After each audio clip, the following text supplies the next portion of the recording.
It's called The Donald's Bedtime Storybook. First stop Venezuela, next stop Iran, by Eric Wahlberg. That's quite a title, isn't it? Honestly, it sounds more like a satirical short story than an academic paper, but I guess that's kind of the point.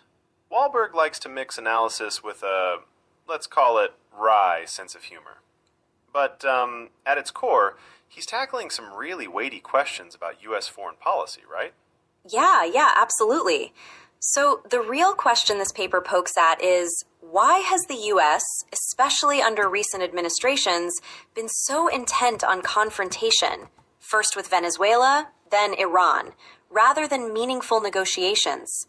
And what's the cost of this whole, hard power first, diplomacy maybe later approach? Right, and Wahlberg homes in on the role of Zalmay Khalilzad. He's that kind of behind-the-scenes operator for U.S. foreign policy, especially in Afghanistan and Iraq.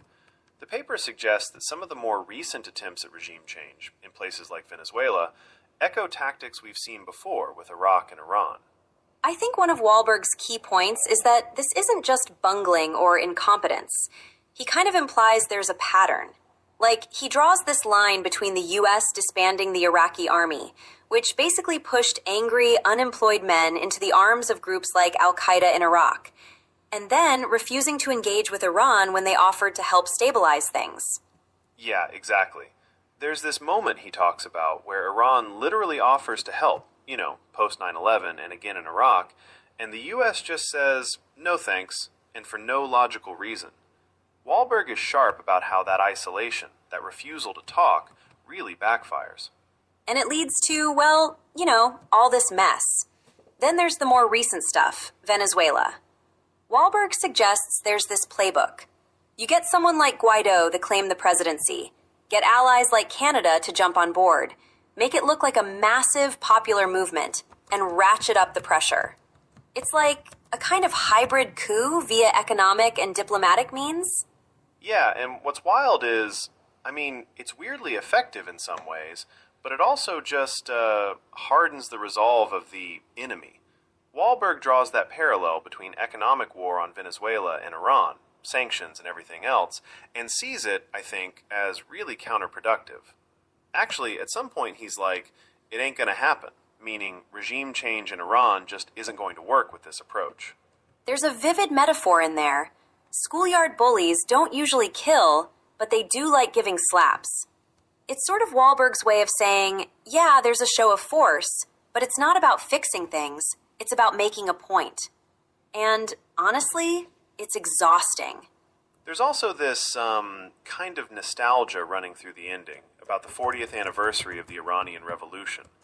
Wahlberg contrasts the U.S. acceptance of the Soviet Union after its revolution with this ongoing, decades-long standoff with Iran. He's almost wistful, like, remember when things were simple in 1979? Which, I'm not sure anything was ever simple, but I get the feeling. Oh, totally. And there's a digression at the end. He kind of goes off about Saddam Hussein's execution, whether it was right or wrong, and the aftermath. I don't actually know how he feels at the end, whether he's for or against these interventions, but maybe that's the point. The academic isn't there to tell us what to believe, just, to help us see the patterns.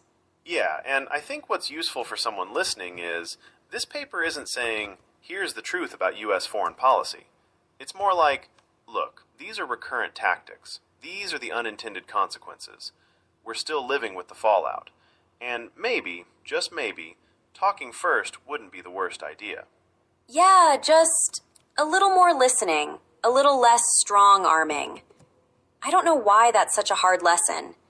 But, Wahlberg's not subtle in saying the costs of not learning it are huge. Not just on a geopolitical level, but for everyday people in places like Iraq, Iran, Venezuela. For sure. Research like this doesn't have the final answer, but it gives us a starting point to see beyond the headlines and the posturing and ask, is there a better way? Maybe next time we'll have an answer. Or at least better questions. Thanks, for chatting about conspiracies and coups, I guess. All is a pleasure.